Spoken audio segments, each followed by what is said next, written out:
chains among the stars. The sky of Droska. 7 was always the same, black and broken, scarred by the Dominion's mines. Ash drifted like snow across the barren plains, settling over the jagged machinery that dug endlessly into the planet's crust. To the slaves who labored here, there was no sunrise, no seasons, no time. Only the endless grind of picks, drills, and alien whips cracking in the dark. The Zerakh Dominion ruled with cruelty as vast as their empire, towering insectoid beings with carapaces of obsidian and eyes like molten gold. They viewed humanity as nothing more than another resource to exploit. When Earth fell, they burned the cities, shattered the fleets, and gathered the survivors in chains. Humans became workers, soldiers, or entertainment for their alien overlords. On Droska 7, we were the first kind. Disposable labor, bodies ground into dust, so the Zerakh could harvest rare ores for their endless wars. Captain Elias Rourke had once commanded a destroyer in the United Terran Navy. Now he wore rags. His body was thin, scarred from lashes and starvation, his hair matted with grime, but his eyes, cold, sharp, unbroken, still carried the fire of command. He had been a slave for 6 years. 6 years of silence. 6 years of swallowing rage. 6 years of planning. The overseers believed the humans were broken. That was their mistake. The pit. Back to work, filth. The crack of an electro whip echoed in the cavern. A young man staggered, clutching his bleeding arm, before lifting his pickaxe again. Dozens of humans labored beside him in the pit. Men and women of every age, their skin pale from lack of sunlight, their backs bent from years of toil. Massive extractor drones crawled over the rock, their mandibles chewing through, or while humans shoveled the remains into carts. The Zerakh overseer stood above them on a platform, his armor glinting under the dull floodlights. His voice hissed through a translator as he barked orders, his spine limbs twitching with impatience. Elias worked silently, sweat running down his face. His muscles screamed with fatigue, but he kept a steady rhythm, striking stone and lifting rubble. He looked like every other slave, broken, obedient. Only those closest to him, the ones who had learned to trust him, saw the truth. Elias wasn't just digging. He was watching, waiting, calculating. Beside him, Mara Valen, a wiry woman with sharp eyes and a voice like gravel, leaned close. They doubled patrols again, she muttered under her breath. Somebody tipped them off. Elias didn't look at her. Doesn't matter. The plan's the same. Mara's lips curled into the faintest smile. She had been a mechanic on Titan Station before the fall. Like Elias, she carried the fire. Whispers in the dark. That night, after the overseers withdrew and the slaves were herded back to their cages, Elias crouched near the back wall of the barracks. The air was thick with the stench of sweat and rusted metal. Guards loomed outside, their insectoid forms silhouetted against the pale glow of the compound's floodlights. Elias whispered, barely audible, "Tomorrow night." The circle of faces around him tensed. Mara nodded. Old Zerakh, once an engineer, gripped a jagged shard of, or like it was a weapon. Lena, a medic, closed her eyes in prayer. And Tomas, the youngest, barely 20, clenched his fists with shaking determination. They were only 5. 5 against an empire. But they had something the Zerakh never understood. Human defiance. The shipment leaves at dusk, Elias continued. Or freighter, guarded but not heavily. We get out of the barracks, cross the yard, and take the service tunnel. Zerakh rigs the power couplings. Fuse them when the shuttle's loading. In the chaos, we move. Tomas swallowed hard. And if we fail, Elias met his eyes. His voice was steady, cold, and resolute. Then we die free. The overseer's mistake. The next day dragged like a blade through flesh. Every moment felt stretched, every sound magnified, the scrape of picks, the clatter of stone, the hiss of overseers. Elias forced himself to work as usual, though his heart hammered in his chest. Then it happened. The overseer grew impatient. "Faster, vermin!" the creature shrieked, its mandibles clicking as it descended into the pit. It shoved Elias aside with its clawed hand, sending him sprawling into the dust. For a moment, silence fell. All eyes watched.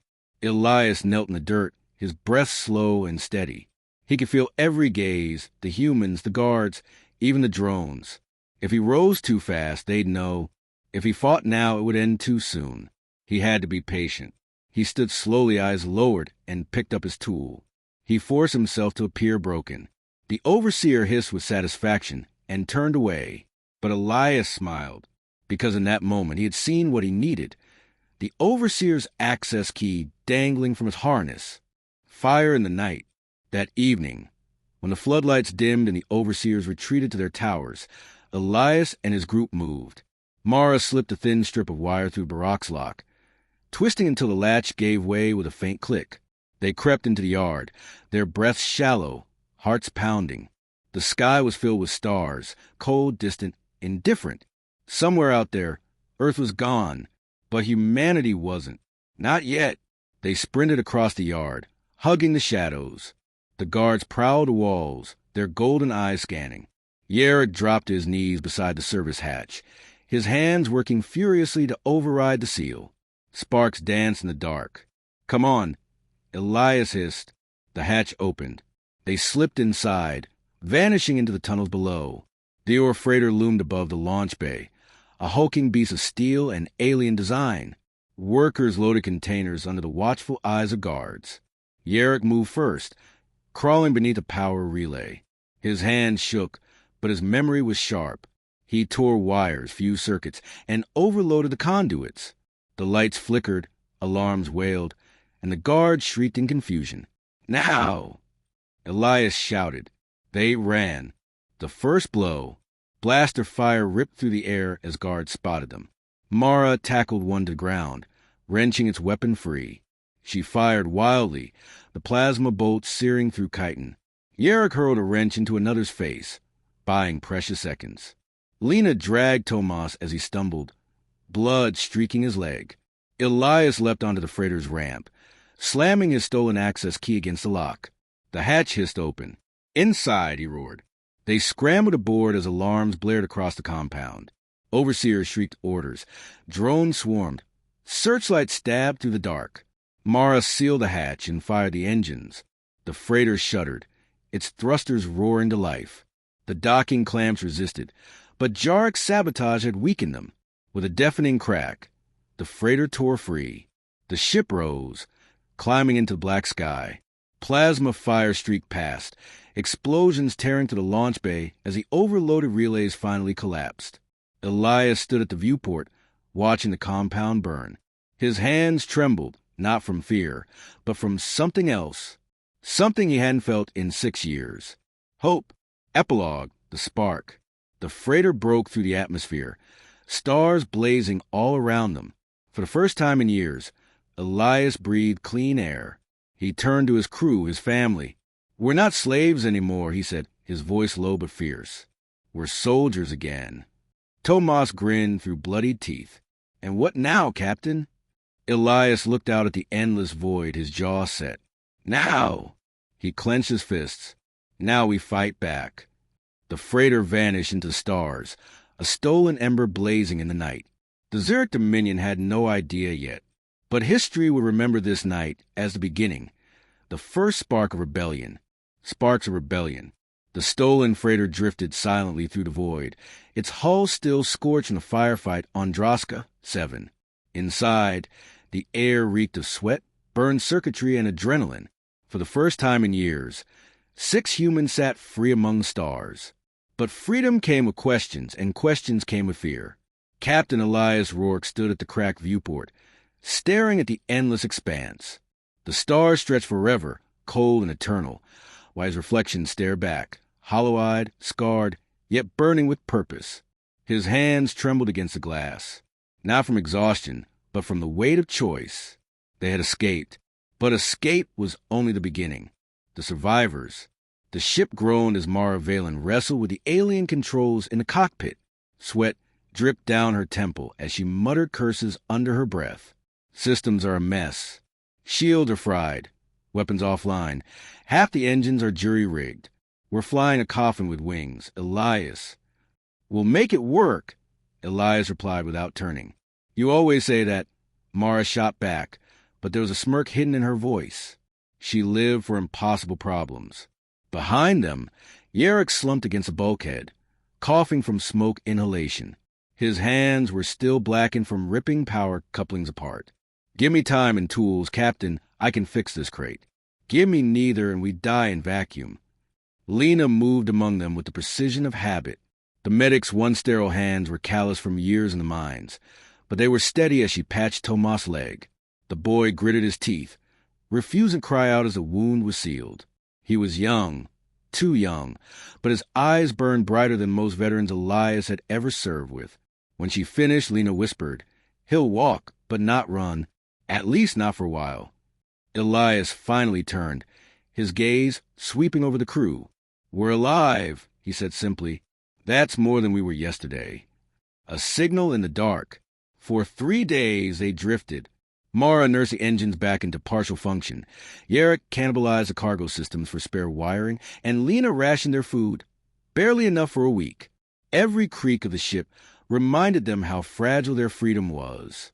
On the 4th day, something happened. "Captain," Mara said, eyes narrowing at her console, picking up a signal. "Weak, old human." Elias moved to her side instantly. His heart hammered in his chest as static filled the speakers. Then, through the noise, came a broken voice. "To any survivors, this is Haven 7, coordinates attached. Supplies running low. We still fighting. Repeat, survivors, Haven 7. The bridge fell silent. Tomas sat up straighter, eyes wide. "There are others." Elias closed his fist. Hope was dangerous, but necessary. "Set course." Mara hesitated. "Captain, it could be bait. The Dominion broadcasts fake signals to lure in escapees." "You know that." "I know," Elias said. His voice was steel. "But if it's real, then humanity isn't alone. And if it's bait, then we take the fight to them." Mara smirked despite herself. "There's the madman I remember. The graveyard. Haven 7 was no colony. It was a graveyard. The freighter emerged from FDL into a system littered with wreckage, broken hulls of Terran ships, their banners burned, their crews long dead. Shattered cruisers drifted in silence, their scars still glowing faintly from plasma fire. A massive orbital station hung broken, half of it missing, the other half barely clinging to power. "God," Tomas whispered, pressing against the glass. The signal pulsed again, drawing them closer. Mara piloted carefully through the debris until the station loomed ahead, its docking bay yawning open like the mouth of a corpse. "Power readings are faint," Zerakh muttered, "but someone's keeping the lights on." The freighter docked with a metallic groan. The crew armed themselves with whatever they had, an alien rifle Mara had stolen, Jarakh's makeshift blade of sharpened ore, Tomas with nothing but determination. Elias carried only a rusted pipe in his hand. They moved cautiously into station. Haven 7. The air inside was stale, the corridors dimly lit by failing lights. Graffiti scrawled across the walls told the story. "We live. We fight. We endure." Then a sound. Footsteps. Figures emerged from the shadows. Humans. Starved, ragged, but alive. Dozens of them. They carried scavenged weapons, pipes, knives, even sharpened bone. Their eyes narrowed with suspicion. "Drop your weapons." A voice growled. From the crowd stepped a woman with close-cropped hair and a scar down her cheek. She moved like a soldier, her rifle steady despite its age. Elias lowered his pipe slowly. "We're not Dominion." "No," the woman replied coldly, "but you could be their pets." Mara snorted. "Do we look like pets?" The woman studied them for a long moment before lowering her rifle. "Name's Commander Anya Solis. This is Haven 7. What's left of it? The last resistance." Haven 7 was a skeleton crew of survivors. Engineers, farmers, soldiers, even children. Once a proud refueling outpost, it had been gutted during the war. Now, it was a sanctuary for those the Dominion missed. Elias and his crew sat with Anya in what remained the command center. Screens flickered, maps burned into static, but the air was heavy with determination. "You're not the first escapees to find us," Anya said. "But "You're the first who came in a Dominion freighter. How did you manage that?" "We stole it," Elias replied simply. Anya's eyebrows rose. For the first time, she smiled. "Then you're exactly what we need." She explained. The Dominion tightened its grip every year. Slave transports moved constantly, carrying humans to mines, colonies, and war factories. Haven. 7 had been planning raids, but lacked ships and firepower. "Your freighter," Anya said, leaning forward, "could change that. With it, we could hit their supply lines, free more of our people, start something bigger than survival." Elias' heart pounded. This was the moment. Mara grinned. "Finally, a plan that doesn't involve digging rocks." Zerakh chuckled darkly. "About time." Elias leaned forward, his voice low, sharp, unshakable. "Then let's make the Zerakh bleed." The first raid. Their target was a slave transport orbiting Vera 3, a Dominion colony world. Intelligence from Haven.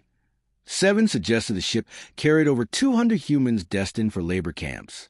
Guarded, yes, but not invincible. The plan was simple. Mara would pilot the freighter close, using the Dominion codes they had stolen. Zerakh would overload the transport's docking clamps once they connected. Elias and Anya's strike team would board, eliminate resistance, and free the captives. The night before the mission, Elias stood alone in the docking bay, staring at the freighter. His mind replayed Earth's fall, the burning skies, the screams, the helplessness. Rage burned inside him, but so did fear. Lena found him there, silent as always. She touched his arm gently. "You're not alone anymore, Elias. Don't carry this weight by yourself." He nodded once, though the storm inside him never calmed. Fire in the void. The raid began at dawn. The freighter slid into orbit, broadcasting stolen Dominion codes. The slave transport loomed ahead, massive and bristling with weapons. For a tense moment, Elias feared discovery. Then, the clamps extended, locking the 2 ships together. "Docking complete," Mara whispered. Elias tightened his grip on his rifle. "Move." They stormed aboard, weapons blazing. Plasma fire lit the corridors as humans fought their oppressors for the first time in years. Anya's soldiers struck with fury, Zarakh's makeshift bombs tearing through alien armor. Elias led from the front, his every step a declaration. "We are not broken." He slammed into an overseer, firing point blank until the creature crumpled. Around him, his crew fought like demons unleashed. Within minutes, the transport was theirs. Liberation. The slave pens were hell. Rows of cages filled with starving, beaten humans. Children clung to their mothers. Men and women stared blankly through hollow eyes. When the doors opened, silence fell. No one believed at first. Then Tomas stepped forward, his voice breaking but strong. "You're free. We're human. We came for you." The silence shattered into sobs, cries, and embraces. Over 200 souls walked free that day. Elias stood at the edge of the crowd, his heart swelling as he watched them. The Dominion had taken everything from humanity, but here, in the dark, something was reborn. Not survival, not escape, rebellion. Epilogue, Sparks. Back on Haven 7, the rescued survivors swelled their numbers. For the first time, the outpost buzzed with life, with purpose. Zerakh began converting the freighter into a warship. Mara plotted courses through hidden asteroid belts. Anya drilled the new fighters with ruthless precision. And Elias Rourke stood at the heart of it all, no longer just a survivor. The Dominion had enslaved them. But now, humanity was learning to fight back. The galaxy would soon learn a truth the Zerakh had forgotten. Humans do not kneel. Humans endure. Humans fight. And when humans fight, empires fall. Shadows of war. The galaxy was vast. For centuries, the Zerakh Dominion had ruled it with absolute power, crushing rebellions, enslaving species, and spreading their dominion like a plague. To them, humanity had been just another conquest, a resource to exploit, a species to break. But something had changed. The stolen freighter that slipped out of Droska, 7 had become more than a ship. It had become a symbol. Every raid, every rescue, every fire that burned in the dark carried a message across the stars. Humanity was not broken. Humanity was fighting back. The war begins in shadows. Captain Elias Rourke leaned over the war table inside Haven 7's crumbling command center. Holoprojections flickered above it, maps of Dominion supply lines and patrol routes patched together from stolen intel and smuggled reports. Anya Solis stood opposite him, arms crossed, her scarred face lit by the glow. The Dominion is moving transports along the Belthar corridor. Food, weapons, slaves. Heavily guarded. Mara whistled low. That's suicide. Half their fleet patrols that corridor. That's why we hit it, Elias replied.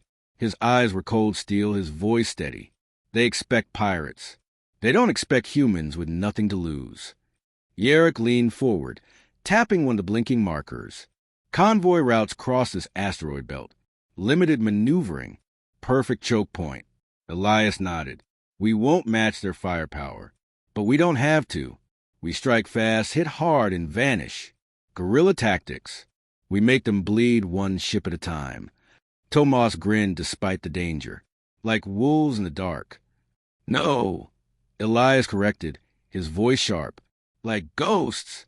They can't fight what they can't see. Ambush in the belt. The freighter, now patched and armed with scavenged weapons, lurked in the shadow of the asteroid belt. Around it, smaller craft, hastily converted mining shuttles, jury-rigged with weapons, waited in silence. It wasn't a fleet. Not yet, but it was the beginning of one. Convoy incoming, Mara whispered, eyes on the scanner. Elias stood at the bridge viewport as a Dominion ship slid into range. 2 heavy freighters, escorted by 4 gunships. Their golden hulls gleamed against the black. Steady, Elias ordered. The crew held their breath. Engines powered low, weapons cold. The convoy moved deeper into belt, unaware. Then Elias' hand dropped. Now! The asteroids came alive. Human ships burst in the shadows. Engines flaring, weapons blazing. Plasma fire slashed across the void, tearing into the lead freighter. Explosions lit the darkness as Mara to the freighter between 2 escorts, their guns struggling to track her. Hit and run. Elias shouted, keep them chasing. The Dominion ships scrambled, their formation collapsing in chaos. Gunships twisted to pursue, but the humans fought dirty, luring them into tight canyons of rock, forcing them into ambush after ambush. Jarakh's voice crackled over comms. Charges set. Blowing now. Asteroids erupted in fire as hidden mines detonated, shredding one of the escorts. Another gunship collided with debris, spinning helplessly before detonating in a bloom of fire. Within minutes, the convoy was in ruins. 1 freighter crippled, the other drifting, escorts destroyed. Board them, Elias ordered. The humans swarmed the wrecks like vultures, ripping open slave holds and pulling terrified men and women into freedom. Supplies, weapons, even pieces of alien tech were stripped and loaded into their stolen ships. By the time Dominion reinforcements arrived, the humans were gone, vanished into the black. A fleet is forged. Haven. 7 transformed overnight. The rescued swelled their numbers, bringing skills, strength, and fury. Mechanics rebuilt scavenged hulls into warships. Engineers hacked alien systems into something humans could control. Mara, sleep-deprived and wild-eyed, modified every ship that came through her hands until they barely resembled what they had been. What had begun as a ragtag band of fugitives became something else. A fleet. Small, fragile, but growing. Elias stood among them, his presence the anchor that held it all together. He drilled fighters, planned raids, and forged soldiers out of slaves. Every night, he walked the halls, speaking to survivors, reminding them why they fought. You're free now, he told them. But freedom isn't enough. Not until we burn the chains of every human still in bondage. Not until the Dominion fears the dark, because they know we are there. And they believed him, because Elias Rourke was no longer just a captain. He was becoming something else. Something the galaxy hadn't seen in centuries. A leader of a rebellion. Whispers across the stars. The Dominion tried to hide the truth. Reports of human raids were buried, explained away as pirates or rogue mercenaries. But whispers spread across slave worlds and labor camps. The humans are fighting back. The chains are breaking. There is hope. Other enslaved species began to stir. The reptilian Veth, broken long before humanity's fall, passed secret messages through trade networks. The Avari, bird-like artisans stripped of their culture, began smuggling weapons in disguise. For the first time in generations, the galaxy looked at the humans not with pity, but with admiration. The Dominion's cruelty had forged countless chains. Humanity's defiance was showing those chains could be broken. The Dominion strikes back, but empires do not fall quietly. A month after the Beltar ambush, Haven 7 scanners lit up with warnings. A Dominion fleet, 10 warships strong, dropped out of FDL above the system. "They've found us," Anya growled, slamming her fist against the console.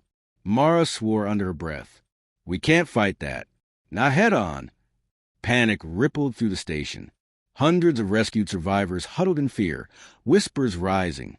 Elias stood before them, calm despite the fire in his veins. "Listen to me," he said, his voice carrying through the chaos. "We don't fight them head-on. We fight them our way. Shadows and fire. We turn this station into a trap." The battle for Haven 7. The Dominion ships descended like predators.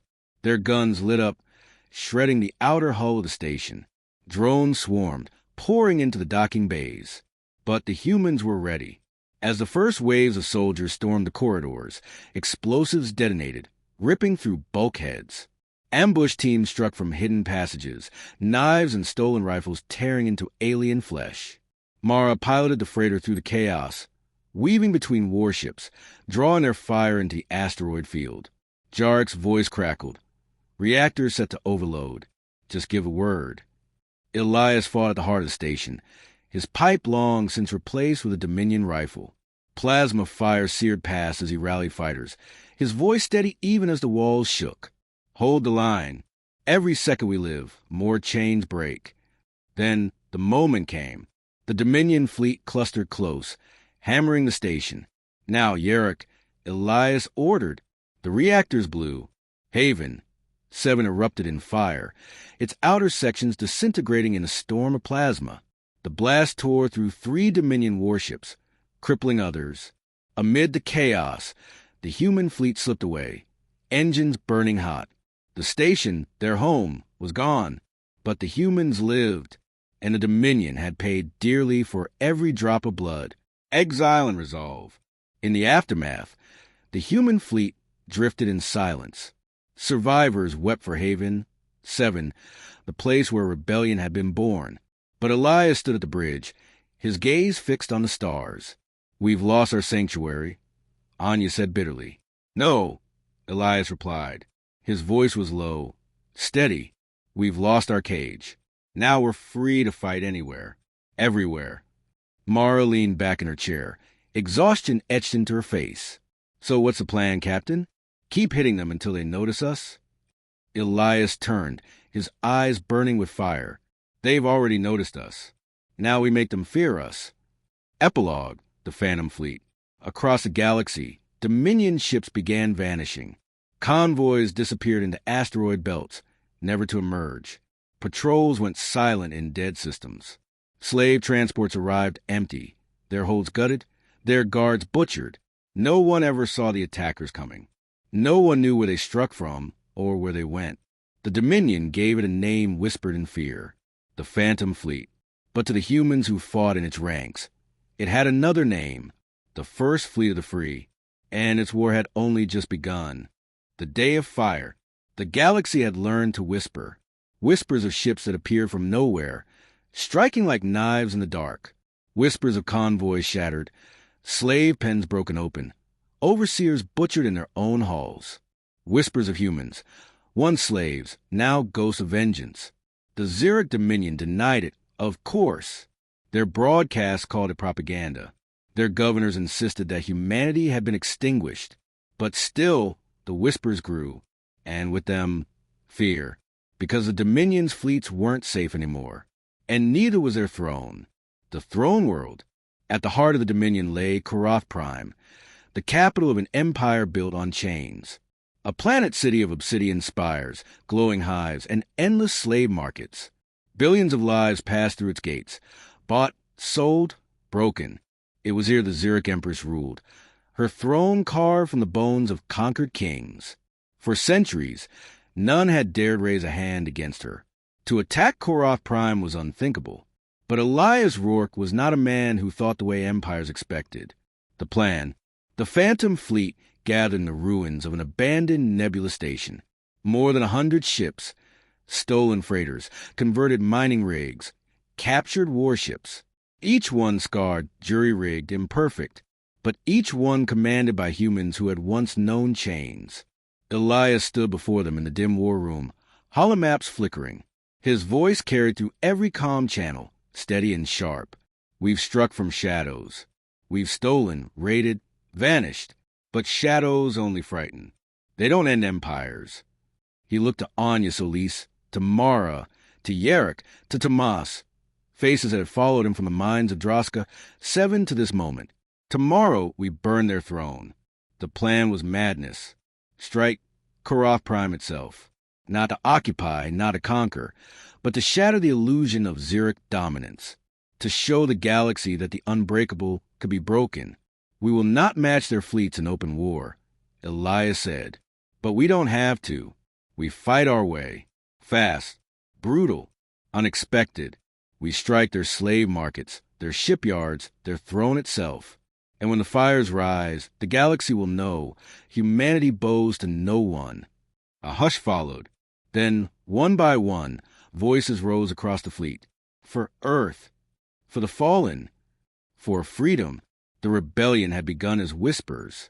Tomorrow it would roar like fire. The invasion, the Phantom Fleet, descended on Koroth Prime in waves. Mara led the first strike, their stolen warships dropping out of FTO right on top of the orbital shipyards. Explosions ripped through the docks as human raiders tore into unprepared defenses. Shields failing. One Dominion commander screeched over comms before his line went dead.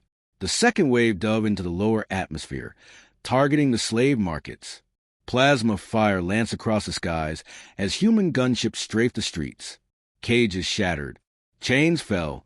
Slaves of every species poured into the chaos, rising against their captors. And at the center of it all, Elias' flagship, a captured Dominion cruiser, scarred but powerful, drove straight toward the capital spire. Streets of fire. Tomas was the first out of the dropship, rifle in hand. His legs still carried scars from Droska, 7, but he charged like a man possessed. Behind him, dozens of fighters stormed the streets. The city burned. Overhead, Dominion drones shrieked in dove, but were cut down by plasma fire. Mara's voice crackled in their comms. Air support inbound. Keep pushing. Zerakh set charges along the spire's foundation, explosions rocking the ground. This whole hive will come down on their heads, he shouted, grinning through bloodied teeth. The people of Koroth watched in shock as humans, once slaves, now stormed their master's capital. And then something shifted. Veth miners grabbed tools and swung at guards. Avari artisans hurled makeshift bombs from rooftops. The uprising spread like wildfire. What had begun as a raid became a revolution. The throne. Inside the spire, Elias and Anya led the strike team up obsidian halls lined with golden light. Dominion warriors poured down in waves, their carapaces gleaming, their weapons spitting fire. But the humans fought with something the Zerakh had never understood. Rage sharpened into resolve. They carved their way upward, floor by floor, until the throne chamber loomed. The Empress sat upon her seat of bones, her golden eyes burning with fury. Around her, elite guards hissed and clicked, their blades humming. "You are insects," she hissed through the translator. "Broken things. You dare defy the Dominion?" Elias leveled his rifle. "We dared the day you burned our world." The battle exploded. Plasma fire lit the chamber as humans and Zerakh clashed. Anya fought like a storm, her blade cutting through carapace. Tomas gunned down guard after guard, refusing to fall. Zerakh, bleeding, crawled to the throne's base and slammed charges against its foundation. And Elias moved straight for the Empress. She rose, towering above him, her limbs striking like spears. He ducked, rolled, fired. Her claws ripped through his armor, drawing blood. But he kept moving. Every step fueled by 6 years of chains, 6 years of rage. At last, he drove his blade into the base of her throat. The Empress shrieked, her body collapsing in a cascade of ichor. Silence fell. Then the charges blew. The throne crumbled. The day of fire. The explosion ripped through the spire, flames engulfing the chamber. Across Koroth Prime, the symbol of Dominion rule, the throne itself collapsed into ash. Outside, the people saw it fall. Slaves roared in triumph. Overseers fled in terror. The phantom fleet thundered above, fire raining from the skies. The Dominion's unbreakable capital burned, and with it, their illusion of control. Aftermath. When the fires died, Elias stood among the ruins, his armor scorched, his body broken but alive. Around him, his crew gathered, Mara, Zerakh, Lena, Tomas, Anya. Scarred, bleeding, but smiling. The galaxy watched. Across 1,000 worlds, chains suddenly felt lighter. For the first time in centuries, the slaves of the Dominion saw hope. Elias raised his voice, broadcasting across every stolen frequency, his words echoing into the stars. We were slaves among the stars, but no more. Today we are free, and tomorrow the galaxy will be free with us. Epilogue. The flame that spreads. The Dominion did not fall overnight. Their fleet still ruled vast swaths of space. Their governors still clung to power. But they were broken. Their throne was gone. Their people were afraid. And everywhere, the slaves whispered a new name, humanity. The phantom fleet grew into an armada. Worlds rose in rebellion. One empire after another faltered. Humanity, once scattered and enslaved, had become the spark that set the galaxy ablaze. The day would forever be remembered not as the fall of a world, but as the rise of a species. The day of fire,